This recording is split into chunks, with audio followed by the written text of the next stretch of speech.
স্বাগত জানাই তোমাদের প্রিয় channel GK solve new. Upper primary টেটের জন্য শিশু মনস্তত্ত্বের শারীরিক এবং চলনের বিকাশ অধ্যায় থেকে কয়েকটি প্রশ্ন দেওয়া হলো। প্রশ্নগুলি ভালো লেগে থাকলে আমাদের চ্যানেলটিকে সাবস্ক্রাইব করো। প্রথম প্রশ্নটি হলো, জন্মের পর শিশুর চলনের উৎস হলো অপশান এ প্রতিবর্ত ক্রিয়া, অপশান বি অনুকরণ, অপশান সি সক্রিয় চেষ্টা, অপশান ডি উপরের সবকটি।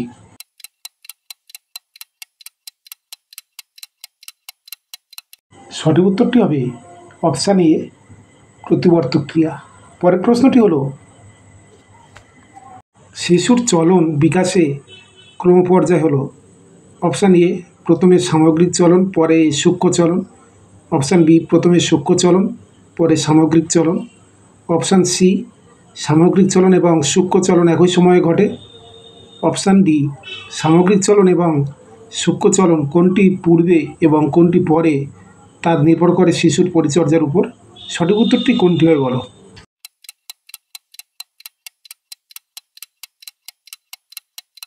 সঠিক উত্তরটি হবে প্রথমে সামগ্রিক চলন পরে সূক্ষ্ম চলন।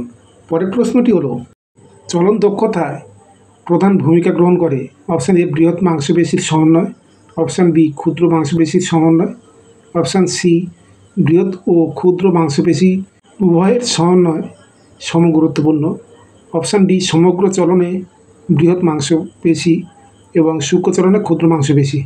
সঠিক উত্তরটি কোনটি হয় বলো?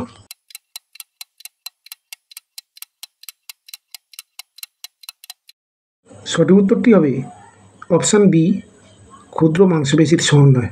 পরের প্রশ্নটি হলো, শিশু সামগ্রিক বা বৃহৎ অঙ্গ সঞ্চালন ক্ষমতা অর্জন করতে শুরু করে অপশান এ যৌবনাবার 4 থেকে 5 বছর, অপশান বি যৌবনাবার 2 থেকে 3 বছর, অপশান সি যৌবনাবার 6 থেকে 7 বছর, অপশান ডি যৌবনাবার 7 থেকে 8 বছর। সঠিক উত্তরটি কোনটি হয় বলো?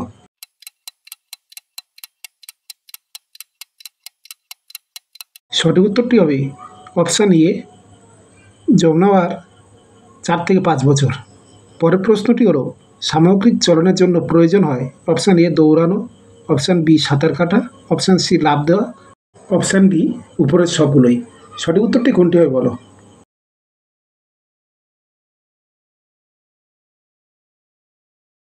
সঠিক উত্তরটি হবে অপশান ডি উপরের সবগুলোই। প্রশ্নগুলি যদি ভালো লেগে থাকে তাহলে আমাদের চ্যানেলটিকে সাবস্ক্রাইব করে দিও। পরের প্রশ্ন পেতে আমাদের সঙ্গে থাকো। ধন্যবাদ।